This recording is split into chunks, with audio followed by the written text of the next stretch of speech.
Welcome to the From the Right Seat podcast. I'm Aaron Slopey Sloper here at the Lone Star Flight Museum, sitting with a few fine members of the Collings Foundation here in Houston, based out of Ellington Field.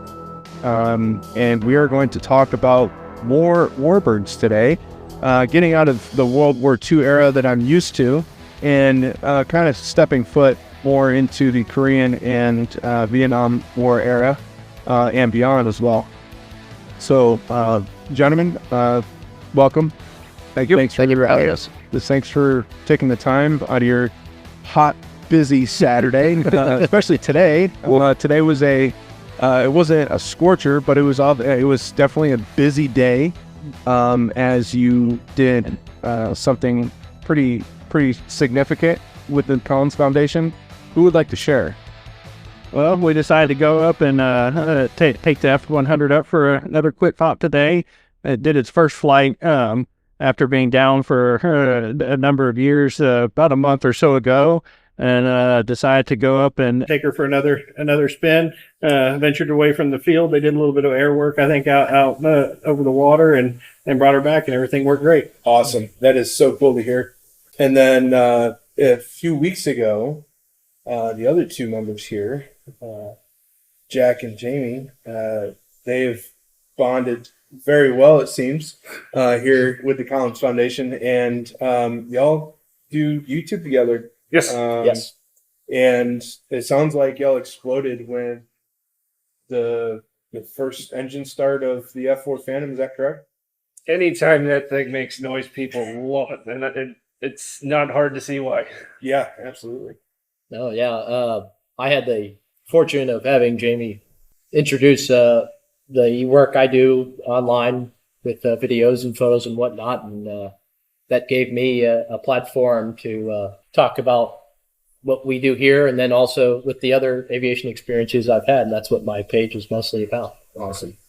Yeah, it's pretty cool to see the amount of stuff that you'll have in the hangars. And how many hangars now? Like four? Four. Yeah, Four.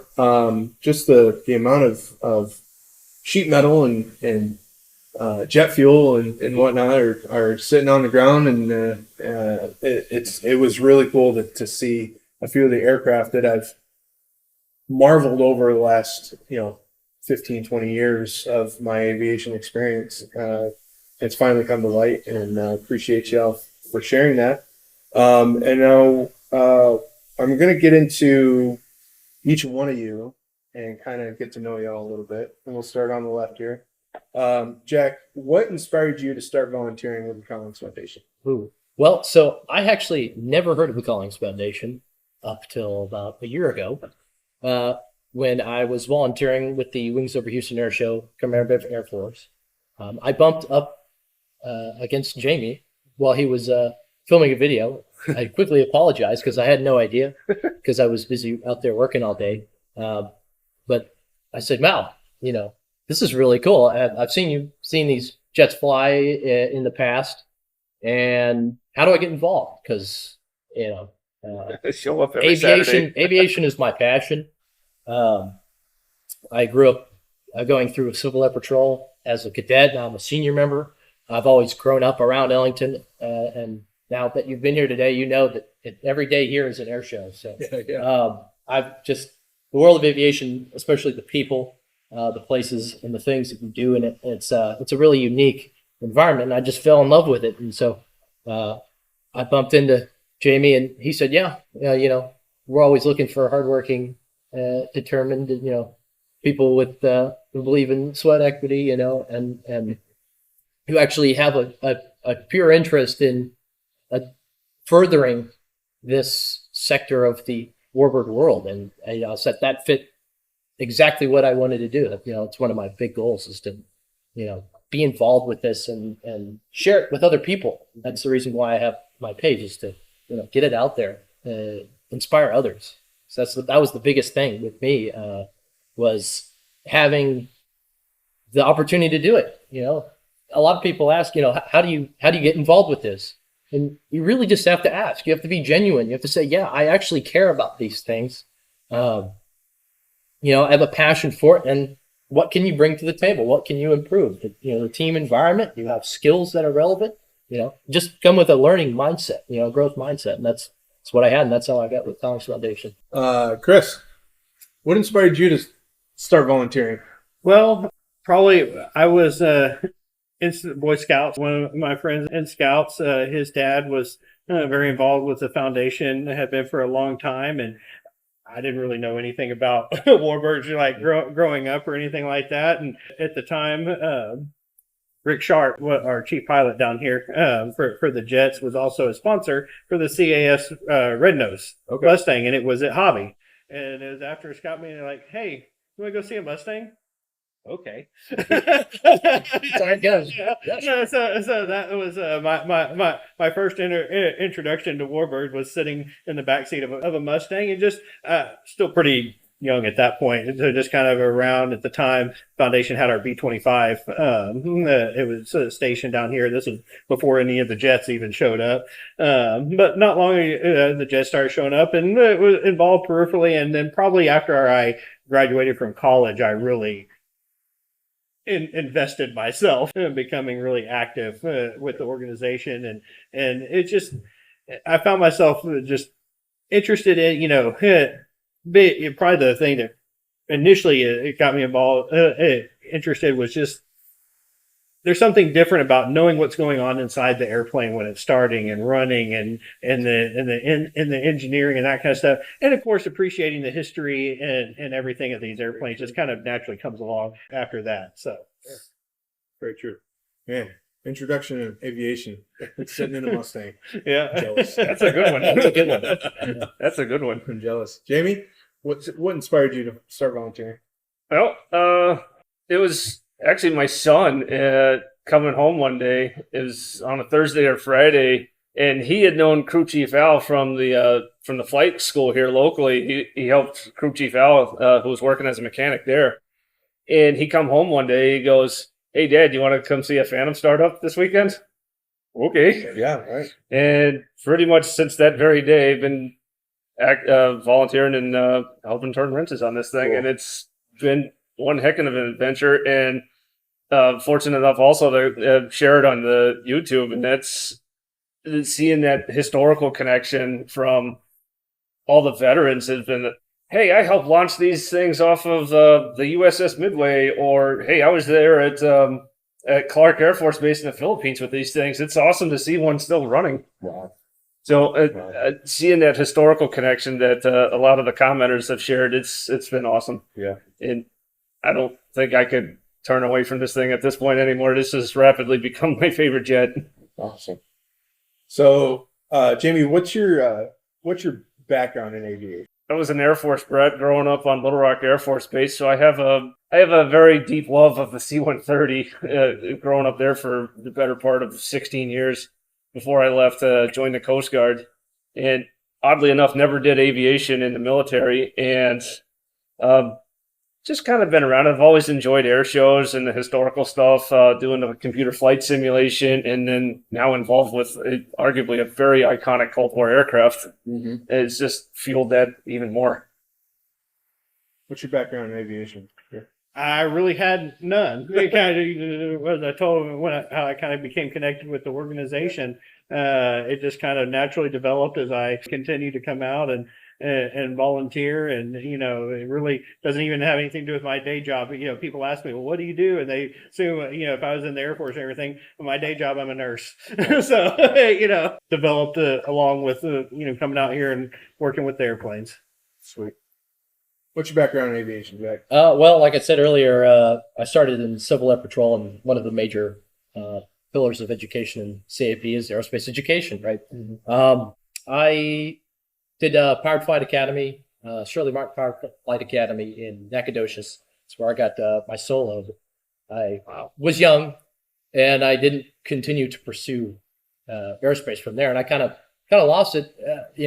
A huge interest in flying then, but yeah, I never really lost interest in going to air shows and meeting people in the community, because it always fascinated me.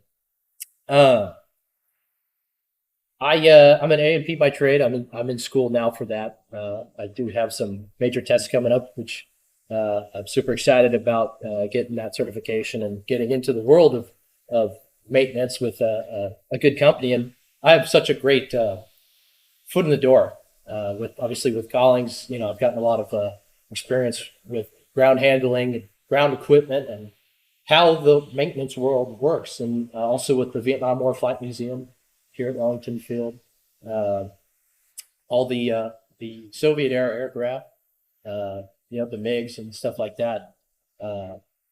That's how I kind of have that. I have a few family members. Have a uncle. He was in the Air Force, in full F-16, so he's always been there over my shoulder, encouraging me to continue pursuing a career in aviation, whether it be flying or working. And I want to do both.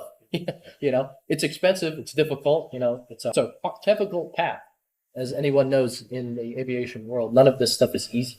Right. That's how I got my background. Let's move into the aircraft. Here in Houston, at Ellington Field, what aircraft do you all feature? With the Collings Foundation, we have a UH-1 Huey that's here. We have, stepping outside of Vietnam, we have the Me-262 fighter, and then we have a T-33 jet trainer, and then the TA-4 Skyhawk, the F-100, and the F-4. Okay.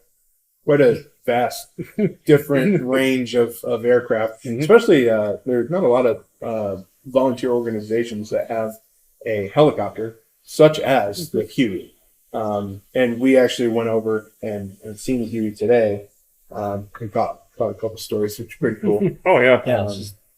But unfortunately, it's not to operation just yet. No. So if there's anybody out there that knows of a rotor for UH-1, A 540 rotor blade. there you go. Serviceable 540 rotor blade. For Echo models. Yeah. For the E model, let us know.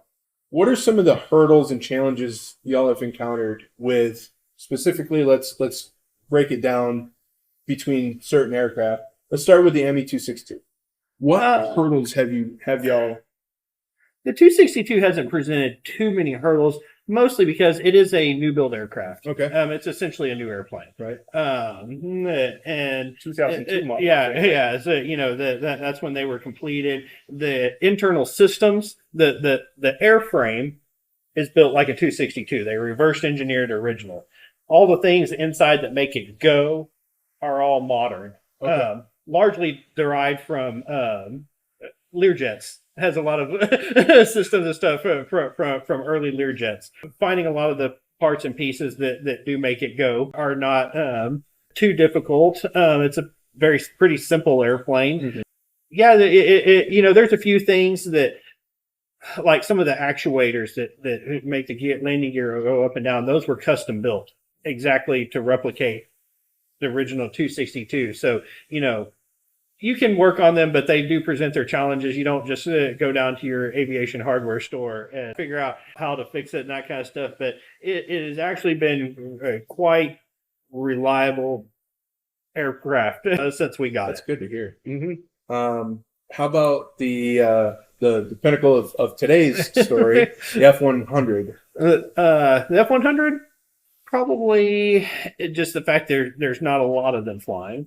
Obviously, It's only two. And the people that initially, when we got it, that knew how to work on it, go back, most of them, the guard units and even some of a lot of civilian operators quit operating them in the 70s and in the late 80s and that kind of stuff. So there was a learning curve. There wasn't a lot of people that you could necessarily always call on, but you have a full set of manuals and you open them up and you read and you go from there. Okay. And finally, we talked about the Huey a little bit, finding parts for it, since it's such a specific model of the Huey. Finding parts for it has been a hurdle there. But finally, the F-4 Phantom. What kind of challenges do you have with the F-4? Because this one here is The only one. flying, Yes, or In airworthy. the country. Yes. It's big. Just the challenge of that kind of stuff. Sometimes finding parts for it requires a little more searching. Yes. Fortunately, most of the aircraft that we operate here went through foreign military sales. We're operated by a number of other countries. And so there are third-party part suppliers that bought up huge lots of spares as the Air Force was retiring. And so the stuff is out there. You do have to search for it. So far, we've been able to overcome anything we needed. There's still companies that work on the components, that have the ability to work on the components. So, that kind of stuff. But challenges, there's many and varied. It's hard to point to anyone. It does require a lot of maintenance. Yes. It probably requires about the same amount of maintenance as a mid-sized business jet. That kind of system. Is it impossible? No. None of the weapon systems are active. It's fuel, hydraulic, electrical. You get in there and you go for it. It's just there's a lot of it, and it can be time consuming to make it all go. Are these registered as experimental or? Yes. Okay. Yes, Because experimental they're exhibition. ex-military. Yes. I gotcha. So that kind of makes it a little bit easier to perform maintenance and whatnot on it, do the inspections and whatnot. So plus y'all's library of manuals. Yes, Yeah, huge so help. That's probably the most important. It would be impossible without a full set of manuals Yeah. for these airplanes. I don't know how anybody would even attempt it without. Seriously. No, Yeah, I walked into that hangar and Jimmy goes, "Have you seen this yet?" I'm like, "Yeah, yeah." Oh, yeah, I've seen it, but I didn't read it. Yeah, that F4 alone is Wow. about 3 full bookshelves worth of manuals. Yeah. The military was very kind and gave us everything that was not classified. Yeah, we were able to access everything that wasn't classified when we got there. So, who can walk me through a particular difficult maintenance task you have faced? the Anything strut come was to mind? the Phantom strut was that was quite a mule You to. said it was delicate, but a pain in the butt. Yes. So we did some work on the right main gear, the actual strut portion. We had a leaky strut in between the two chambers. But if you've ever been around, you've been around it now. That thing weighs a lot. I mean, probably the whole assembly is 400 pounds, something like that. And we split that task in half. We took the lower portion first and the upper portion from that. And tearing something that's delicate, it's the one we have, as well as trying not to hit airframe and other components in the area, while also, squatting down underneath the wing. We had it up on jacks, obviously, but still, you're in a confined space, and you've got delicate honeycomb up inside the wheel wells of this jet, like many aircraft. So you have to do it right. And, if you mess up, there's some big consequences. And it's 1,000,000 degrees down here in Houston. It's humid. No air conditioning. No air conditioning in the hangar. The sun's comes into the hangar around 11 o'clock ish. So that was pretty difficult. And then we had to source all of the new O-rings and replacement parts that go into a landing gear. And I worked in automotive before this, but seeing something of that magnitude, and then you come over with a box, with 37 different seals of different types, and it's like, wow, that's every seal you learned in the books. Right. Cup seals, one-way seals, lip seals, O-rings, all of that. Just lay it out on the table, and you go, okay, Collect the whole set. yeah, let's collect the whole set. And then just you go down the list of the procedures in the book. It's like, it's challenging. And you gotta do it right. That's a critical component. Yeah. Almost the most critical. Yeah. Said aircraft. Yeah, that's a big one. Or Probably for us, on the F4 at least, was a number of years ago. We took some FOD damage to one of the engines. And so pulling the engine out of that airplane is fairly complex and tight operation. It just, some airplanes you see and everything opens up and you can generally slide the engine out or the whole tail comes off this. You got to open up all these panels under the board. There's a big structural member that has to be removed. And then you have to slide the engine back on a rail on a special trailer before you actually disengage it from the aircraft and lower it down, and it's a pin A into hole B, but there's a lot of steps in between.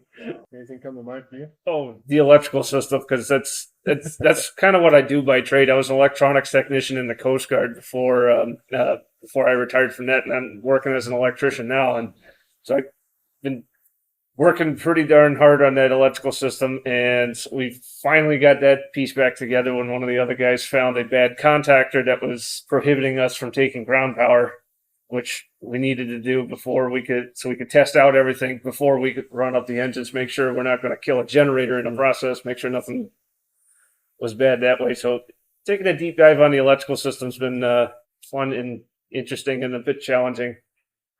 That one relay that we had to pull out, like it's the guys on the YouTube channel will have seen this, but us having to reach kind of blindly into a panel, feel for what we're doing, but not being able to see it at the same time. And Crew Chief Al had warned us about this. He's like, there's going to be a lot of times where you can see something you're working on or work on it, but never both at the same time. Yeah, be ready to hold your arm in one position for 45 straight minutes just by feel.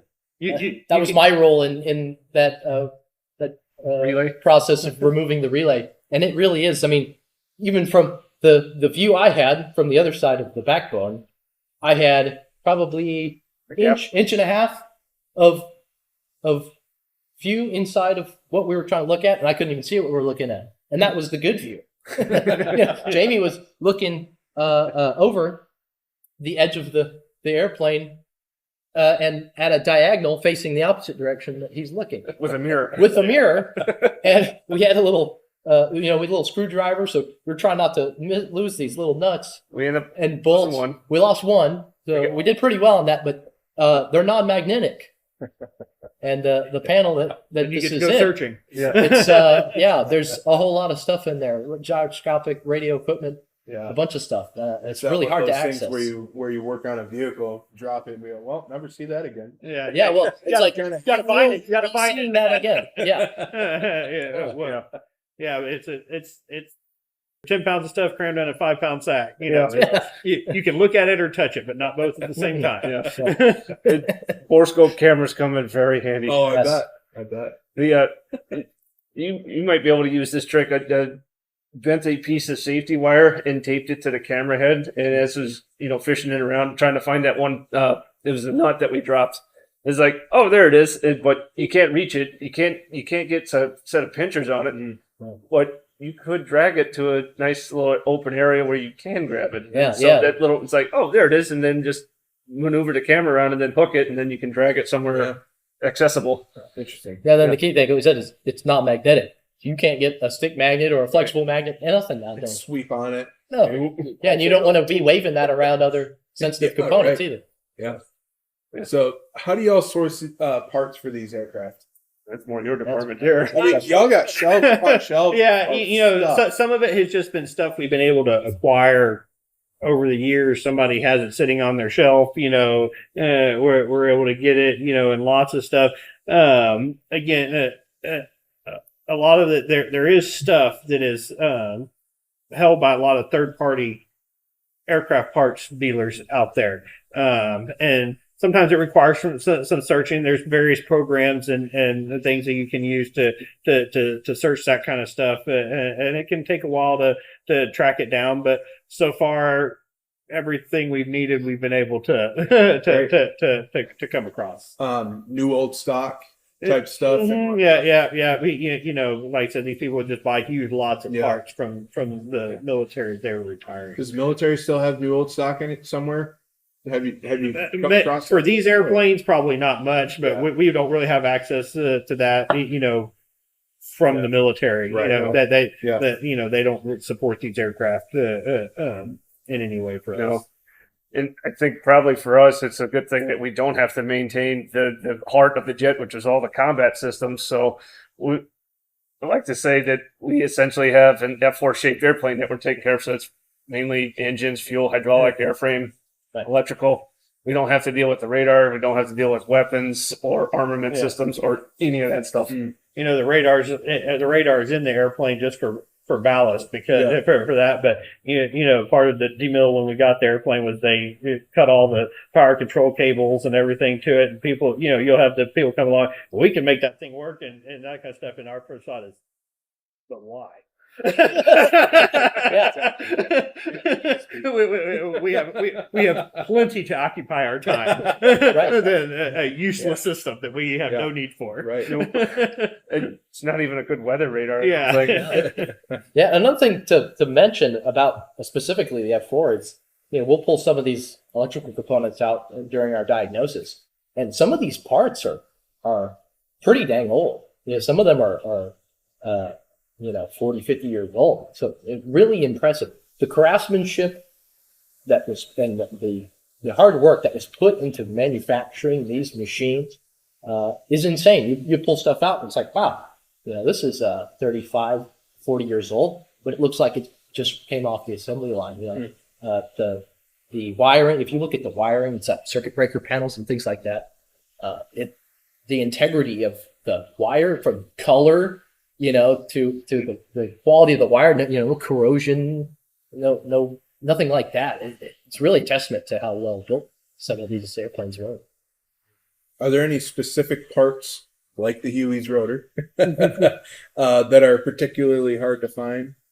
A lot of the avionics parts, you know, you may have seen in some of those videos that we've updated some of the avionics, you know, like the artificial horizon and stuff in the F4, and a lot of that we kept the original stuff going as long as we could, and you could just keep throwing $1,000 black boxes that you could get a lot of those kind of sealed, you know, all the different black boxes and stuff. Those are probably some of the hardest things to find people that still have the ability to work on those. Some of them, it looks like, you know, you a lot of times they wouldn't even work on them. They just go get a new one. You know, they're all potted and sealed up and inside and everything. And so we've had to make some concessions again to originality and, you know, to be able to keep them going in modern airspace and that kind of stuff. So usually you know, but fortunately with avionics, there's plenty out there to update the aircraft with and keep them going. Right. And it's almost a necessity to keep flying these old warbirds to upgrade to. I mean, you need a GPS. You need a ESB. You need reliable avionics. Right. Yeah. How do you all ensure that the aircraft stays true to the original specs? Not terribly true, but kind of along the lines of somebody can walk up to this aircraft, be like, I served on this aircraft, you know, back in the 70s. And this thing looks almost exactly as like I remember. I mean, there's not a lot. You know, they built it a certain way for a reason. There's not a lot of modification that you can do in the basic systems, other than, like I said, avionics. You know, that's it. You know, kind of plug and play kind of stuff. You can always upgrade to newer stuff. But the things that keep it going, you know, fuel, electrical, engine, they are what they are, and you know. The manuals tell you how to work on them. Making adjustments for that is very difficult. The manual tells you what to do. Yeah, right. Yeah. And then you just have the certain items, like you mentioned, that you can just keep throwing boxes at it. It's not going to work great, or if at all. Like the inertial nav would be a great example. That was designed in the 50s. I think that's lost on a lot of people. This is a 50s jet, not a 60s jet, even though its heyday was in the 60s and 70s. But like the nav system is a 50s design. It's all electromechanical, and they drift. And even when they were new, they weren't terribly accurate. And then add friction and worn out bearings or just wear and tear in general, and it is not reliable. This is why why they went with the GPS comm nav suite that's in there now. We need to be able to, when this was touring for air shows periodically, you got to be able to navigate safely to where you're going, and within a busy airspace these days. Yeah. What's the most rewarding aspect of restoring and maintaining these aircraft? The history. Yeah. The historical significance behind it, because some people look at it's an airplane, but you're talking to three of us right now, but there are thousands upon thousands of people who were involved with our Phantom throughout the years, and everyone who flew it, everyone who fixed it, and all the memories that people made with it at air shows, and the memories that crew members in the Air Force have made it. Like, this airplane, saved my life. Things like that. That's what's rewarding for me is that we're preserving the story that these airplanes tell. It's a living, flying history. Right? And you can still talk to those people that operated. It's an unfortunate fact of life that pretty much all the World War II guys are gone. Whereas it used to be you show up and see the Mustang and be able to talk to Grandpa, or the B-17 and talk to Grandpa about, that's now great grandparents, and they're all gone. So now Grandpa's airplane is the F4, the F-100, and the A4. And we still have the opportunity at this point to operate these airplanes and allow those people to pass on their stories, and they're the ones that are at the air show with the grandkids, and be able to meet the people that really operated and worked on these airplanes in their service. Mm-hmm. Yeah, it's probably one of the most rewarding things for myself too. Is whenever we get to take her out for either the air show or recently right here at Lone Star for that Vietnam display that we did back in May, or any of the other public appearances, and the comments on the YouTube channel of that historical connection of the guys is like, oh man, it's awesome seeing this. I used to work on these, or I flew these in Vietnam, or you name it. That connection that people have, a lot of people love this jet, and also the F-100 and the A4. It's just awesome to see that, and especially at the air shows when we get to see a lot of people. It's awesome when they come up. It's like, oh my God, I never thought I'd see one of these again. That's cool. Yeah, it has international appeal. Yeah, it really does. Jamie and I see that through our social media outreach. People from Europe and Asia, saying, "Man, I've always wanted to see one." I'll probably never make my way to Houston, Texas, to see it in person, but thanks to you guys, we get to see. Yeah, even all the international operators of these aircraft are pretty much gone. The F4 gone, obviously the F-100. There's a few people still operating A4s out there, but they're fast and far between as well. Yeah. Number of countries operating F4s just got reduced down to 3. South Korea just retired their fleet in June. Oh, wow. Yeah, so now it's Greece, Turkey, and Iran is the only 3 left. I think Greece has parked all theirs, and Turkey, if they haven't, are not far behind. Yeah, Greece, they just celebrated, 50 years of Phantom service. Wow. Yeah. And the famous Richtofen. As we're celebrating 50 years of F-16 service. Yeah. No, yeah, and they're celebrating 50 years of Phantom, and now they have modernized, equipment and all that, and they have a later variant of the Phantom too. You see that picture, what I think about when I think of a 50-year-old airplane. You see a Mustang or some P-51, and then an actual 50-year-old airplane. It's an F-16. It's like, well, okay then. yeah. F4's, F-100, F4, T-33, all older than the F-16. Yeah. Awesome. So, given the historical significance of the ME-262 as the first operational fighter jet, how does that influence your approach to its maintenance and its crowd? What brings? We try to externally, like I said, all the things that make it go are all modern. From the engines to the fuel electrical system. You look in the cockpit, it does not look like an original ME-262 on the panel. It was designed basically when you had the opportunity to lay it out for a modern airspace and did that. But the external wise, that's the main thing, that when they walk up to an airplane, that it says ME-260. Right. It looks like it. It looks like it. It flies like it. It looks like an ME-262. Yeah. So on any of these aircraft, are there any unique or surprising features that stand out to you during the maintenance or restoration process? The Phantom, everywhere you go, you have a very good chance of splitting your head open. Yes. Yeah, she wants to kill you. If you're underneath it, you better watch out, because she's got a mean streak, and she'll get you if you're not paying attention. Yeah, we have a Phantom bite counter on Jamie's channel. Yeah. All the times we catch crew members whacking their head on a pylon or a door fall. There's a lot of. It's a dangerous aircraft. That's the most dangerous thing. Yeah. It's just being around it. There have been far more bites than I've caught on camera. So I think on camera, I think I'm up to 6. Oh yeah, we could probably triple that number. Oh, easily. Yeah. Anything else stand out? The Phantom's just massive. Yeah.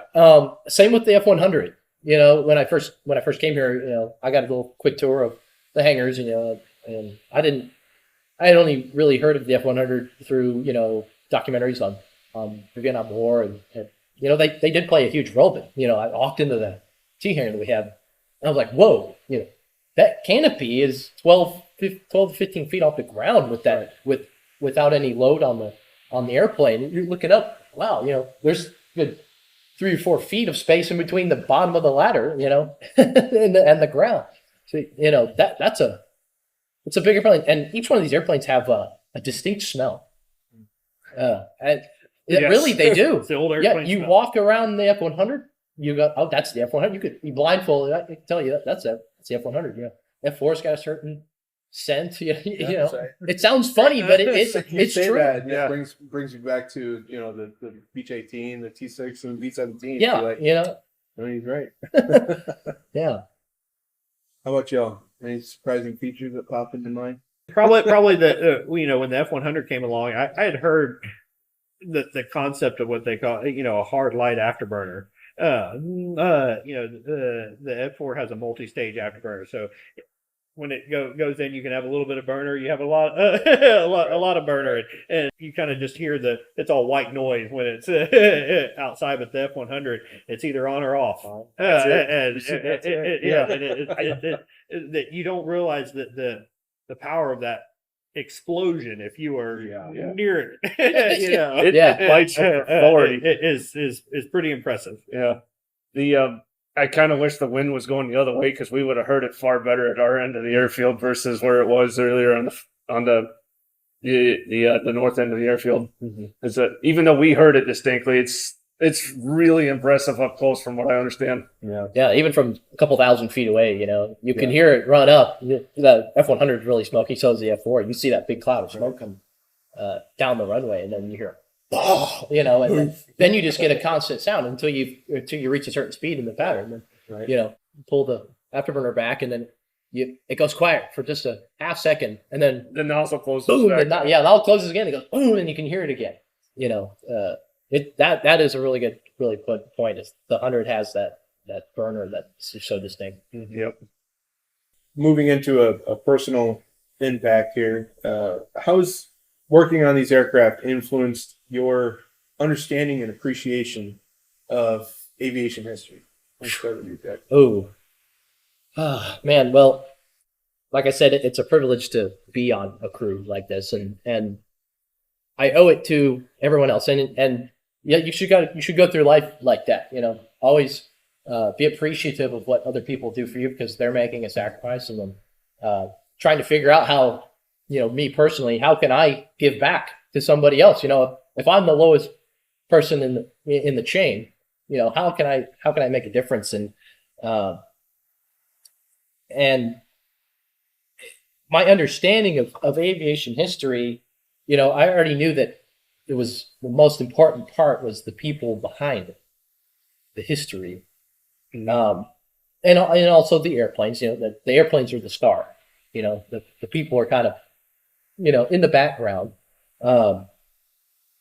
So when you think of an appreciation of aviation history, being there, seeing it, feeling it, smelling it. Like I said, it's just you get a little taste of what people did for a living to secure, our freedom, especially with like the jet warbirds in Vietnam and stuff like that. It's pretty dang hot here. It's humid in Houston, but it's like, man, I couldn't imagine being in Da Nang or something like that in the middle of the jungle, and it's like, wow, this craftsmanship, the hard work that these people did saved so many lives of pilots and crew members, and even though the Vietnam War wasn't the greatest success, a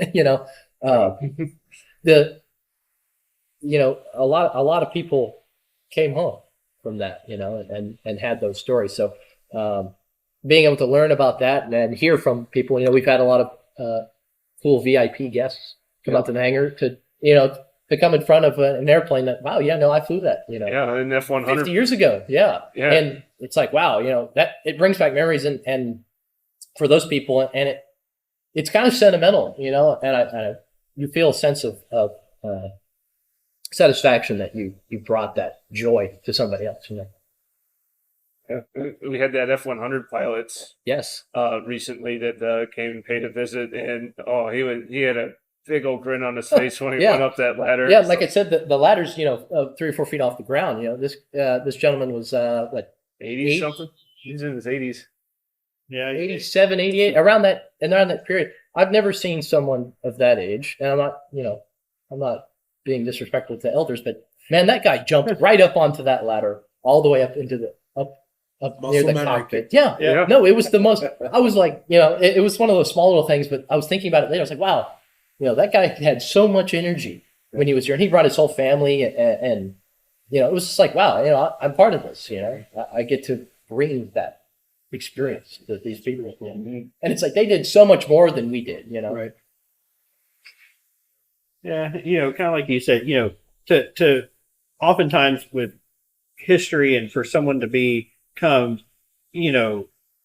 interested in a certain aspect of history, no matter what it is, you need some kind of connection, whether it's grandpa or a family member or a place, or in the case of aircraft, a thing, to spark an interest to learn more about it and its involvement and what it did, and you need that connection, and it's nice to see these aircraft be able to provide that connection to spark an interest in learning about different events.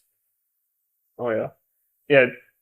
And it sounds very common between us as that historical connection. It's one thing to see these in books or read about it or watch a video and see it fly. It's another to put hands on it and be like, wow, this is what these guys had to go through to keep these things operational and turn it for the next mission the next morning, or work through the night to turn a jet.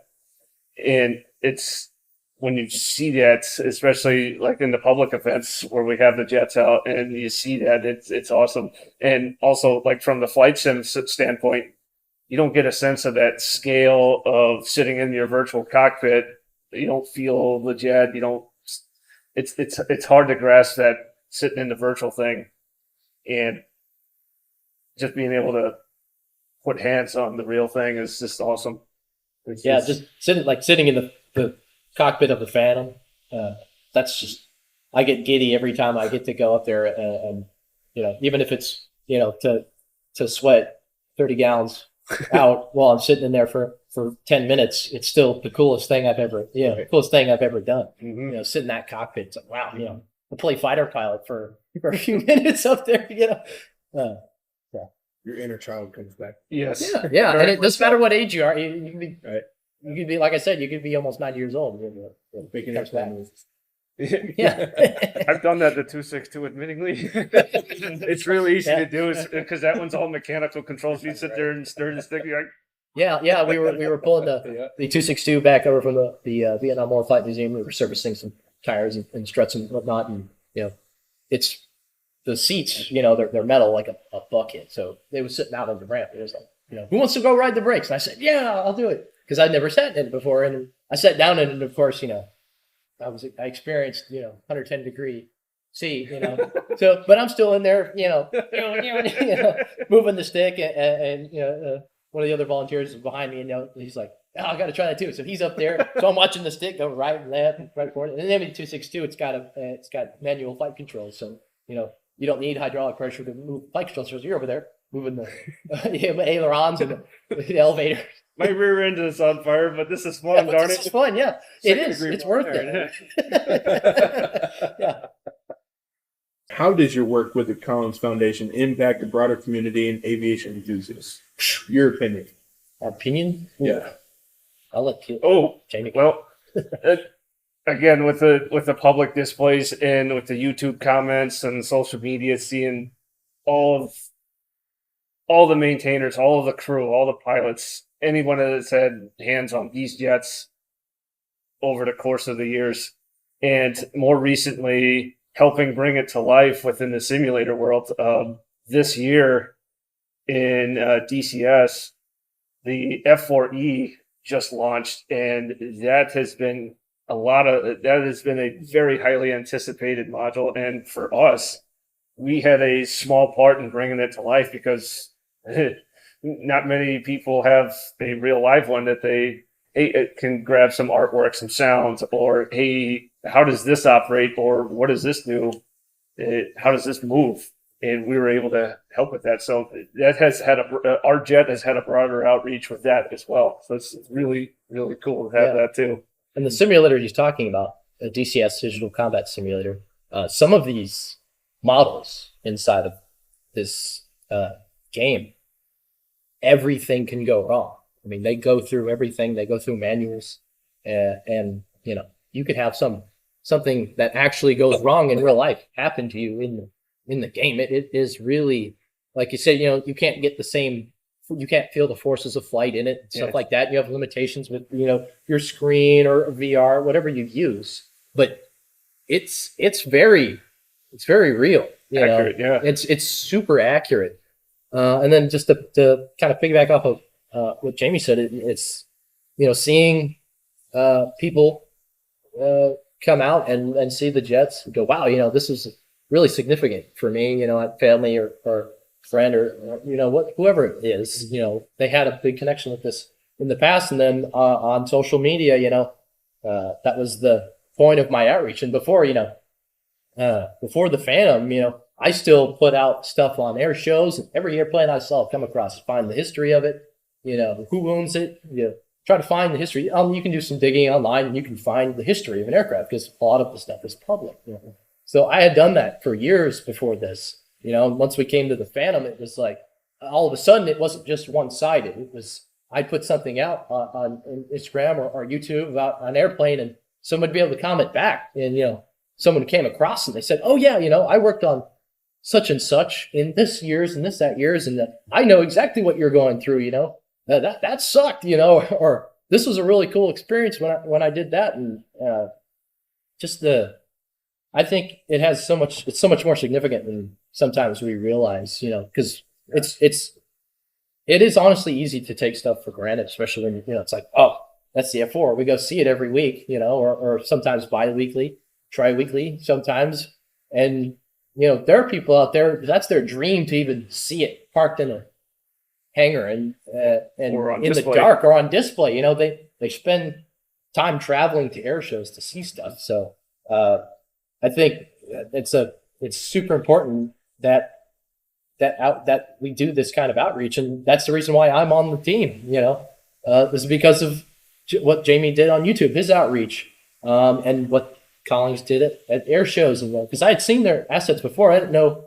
I was younger, so I didn't know how to get involved with this or who owned these airplanes. So I think it has a huge cultural impact. Yeah.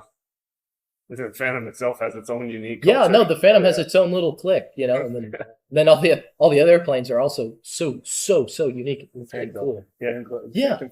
Yeah, every F syllable is always spelled PH. Yeah, it's fun. PH. Yeah. That's right. As crew chief Al likes to say, it's fun. Yeah, we have a chair, a folding chair. It's the folding chair of fun. Yeah. Yep. There's a cool, and the Phantom has an international mascot. Spook. He's got different for different cultures and all of the many countries that operated. Spain, Germany, South Korea, Japan, United States, England, all those countries. They all have their own cool little cultural addition to Spook, and you can look it up online. You can see all the different iterations of Spook for other countries. But it's a big thing. Like we have enthusiasts coming from Europe, hopefully to see static Phantom. That's how big it is. There's a lot of people who reach out like, oh man, my dream is to see a Phantom. I don't care if it flies or not. I just want to see one. So it's huge. It's huge. Chris, what are your hopes for the future of these aircraft once everything's complete? Obviously, they were down for a little bit of COVID, and we're all getting them back up going again. The A4 is close. The F4 is getting there. Of course, the F-100 has been flying a little bit already, and just operate them as long as we can. That's often that's often a question. How long are you going to keep these things flying? As long as we're able to, and just just continue on with the work and every way possible, exhaust everything to just keep them going as long as we can. And what a lot of people don't realize is just how expensive it is to run a Phantom for 15 minutes and we're out. Much less, jump a few hours across the state or across the country. Even with old piston warbirds, those are some hungry radial engines. They eat, and not just fuel, they're eating oil, and hydraulic fluid and stuff like that. And it's the same with the jets, and the jets are even more fuel hungry. Our range, like some of the statistics, like with the Phantom, is with the internal fuel. The Phantom fuel only got about an hour and 15, hour 15 minutes, and then you add 680 something pounds of external fuel, and then you have another 45 minutes of fuel. The logistics of that, you have to go to airfields that can support it. You just got to have ground equipment. You got to be able to start it. You got to be able to service it. What if it breaks down? How are you going to get the crew up? It's a massive logistical thing.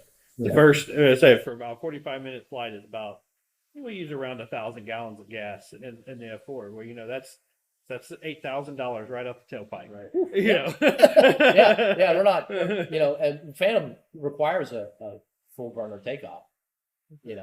That's J79 is a hungry engine, not an afterburner, and definitely an afterburner.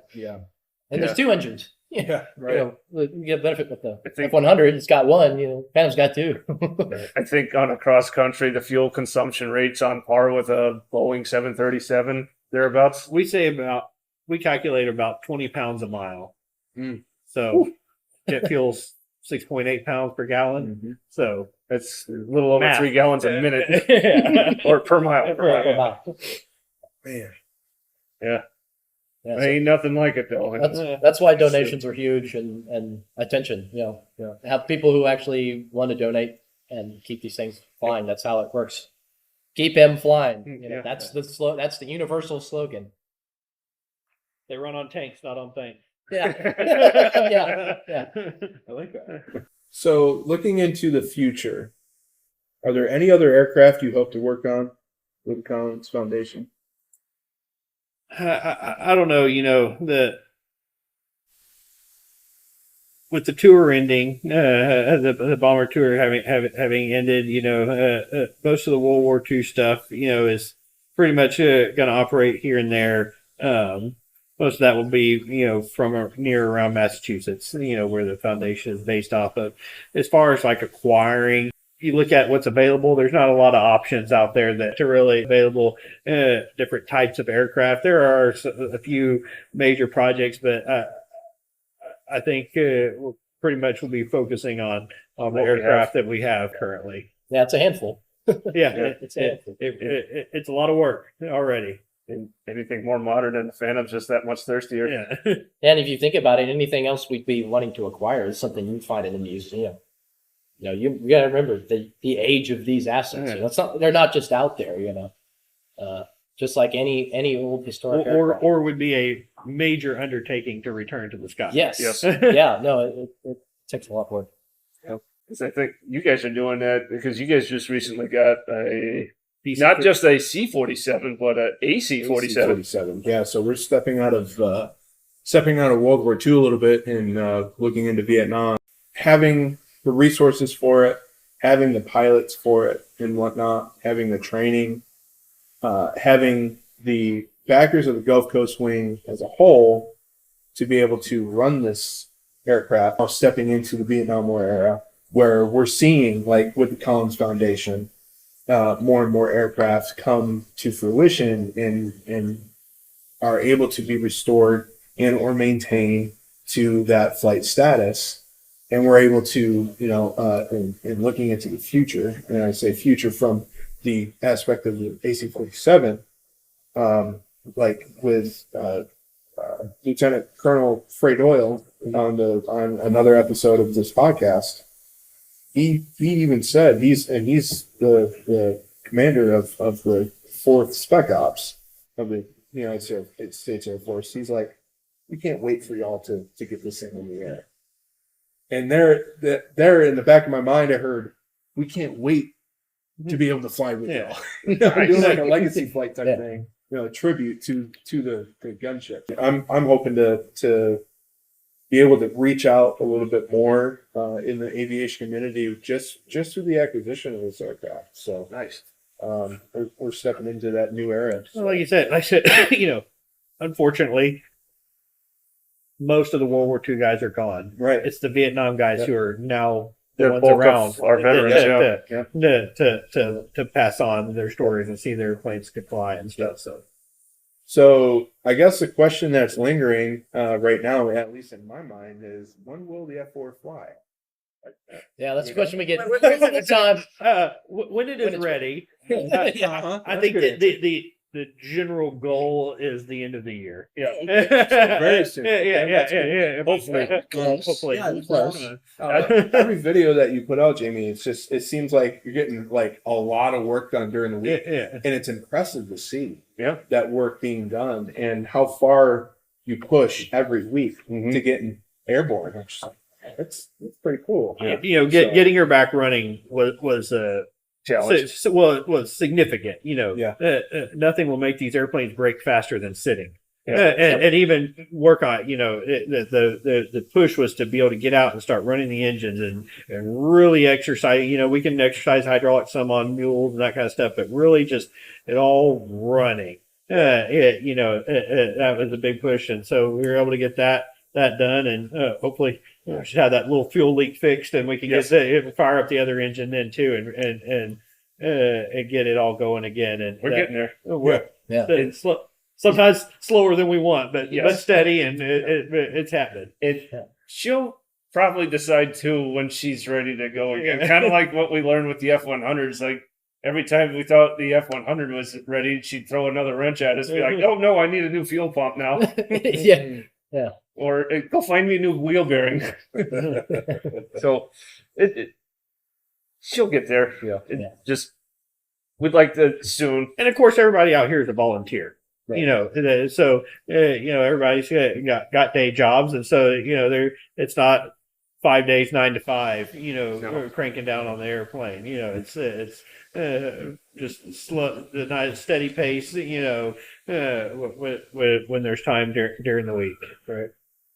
So how can people find out more about the aircraft that you operate and the Collins Foundation as a whole?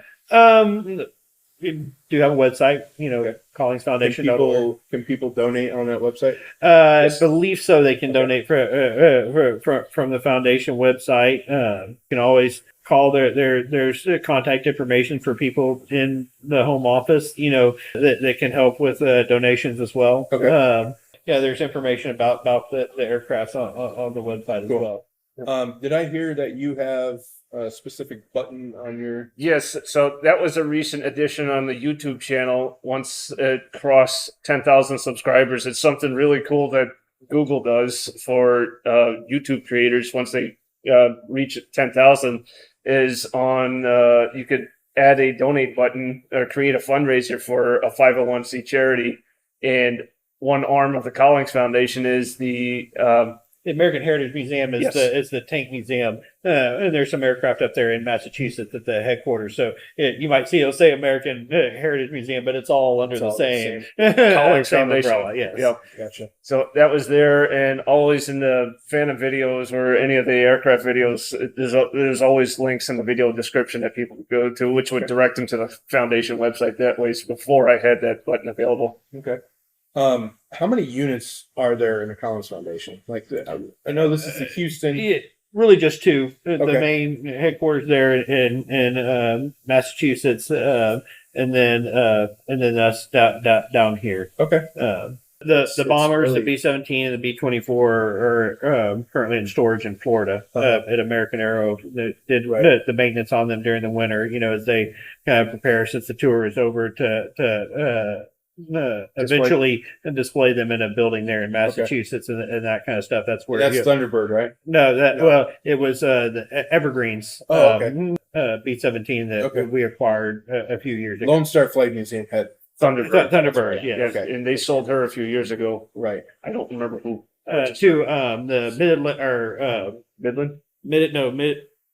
Mid-America Mid-America Museum Museum. up there in North That's Texas. right. And they're almost ready to fly, I think. Yeah, it's unless if they started work again, I think it was at Madras, Oregon, with the Ericssons. They were doing the spar work. Gotcha. Yeah. Yep. Came out. Okay. How can people get themselves involved with the Collins Foundation? And are there any special requirements that are needed to get involved? Not special requirements. You can reach out through, Jamie and stuff, channels and that kind of stuff. We say, obviously, being a volunteer organization, especially during the week, it's hit or miss when people are out. But we always tell people there's always something going on a Saturday. Yep. So if you're looking to just get started and get your foot in the door, get your feet wet, contact. There's always a welcome out on a Saturday, and as you get more involved, we could start granting more access. We are in City T hangars, so unfortunately we can't just walk through the front door. Yeah. But if you want to come out and participate, and that's the great way to start is show up on a Saturday. If anything, I'd say basic requirements would be willing to work, willing to learn, and to do it safely, which is the whole goal of this. We don't want to put up an unsafe airplane. Now, a bonus for us is anybody that's ever worked on military aircraft, especially F-4s, F-100s, anything like that. That's always a bonus, but at least with willing to work, willing to learn, And willing to sweat. yes. Oh yeah, Yes. yeah. I mean, all of us are some kind of technician of some sort in some field. We do have some kind of mechanical experience outside of it, so that also does help. Right. Yeah, and then don't ruin the culture. You're not there. You're not there to just hang out. You're there to work. Right. So that kind of thing. Any special events coming up for y'all? The air show. Yeah, this Silver over Houston Houston Air Show. is probably going to be our next Big thing. event. We're trying. October 26th and 27th. Thank you. Yeah, for that. it's the last weekend of October this year. Okay. Our So- And it's our here goal, at our the goal FD. is hopefully the F-100 and possibly the A4 Okay. for Wings Over Houston. Probably not the ME2. We've done the ME262 the last few years, but what doesn't fly will be out on display. So you'll be able to see all the aircraft there at the air show.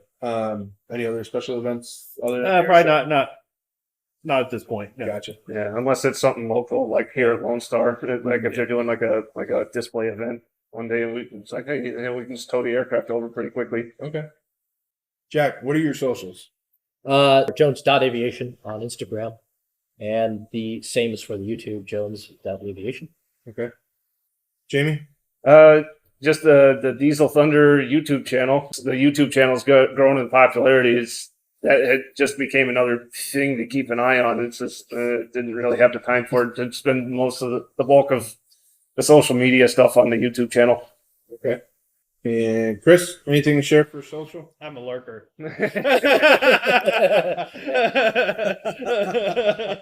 All right. Anything else y'all want to add? Before No, I wrap just up, thank you. Yeah. Thank you for reaching out. It was a pleasure meeting you and showing you around the hangar, and sharing the experience, like we said, with other people and doing this kind of outreach. It's great. We had a great day. Yeah. Indeed. But all right. So, anything else you all want to add? Oh, thanks for having us. Yeah, This has been thank this has you been great. again Today, and it's been great. Been here for a few hours now, but all right. Well, we'll wrap it up on the podcast side here from the right seat. Thank you, Jack, Chris, and Jamie for having me here at the Collings Foundation by way of the Lone Star Flight Museum. Thank you to the Lone Star Flight Museum for lending us a room, a nice air-conditioned room for us to sit in, as it is a scorcher, absolute scorcher out there today. And we'll see you on the next episode of From the Right Seat. Thanks for joining us on this episode of From the Right Seat. Don't forget to like and subscribe on Instagram and Facebook, and be sure to check us out, maybe even share with your friends anywhere you get podcasts. This is Slopey signing off. Blue skies and tailwinds, friends.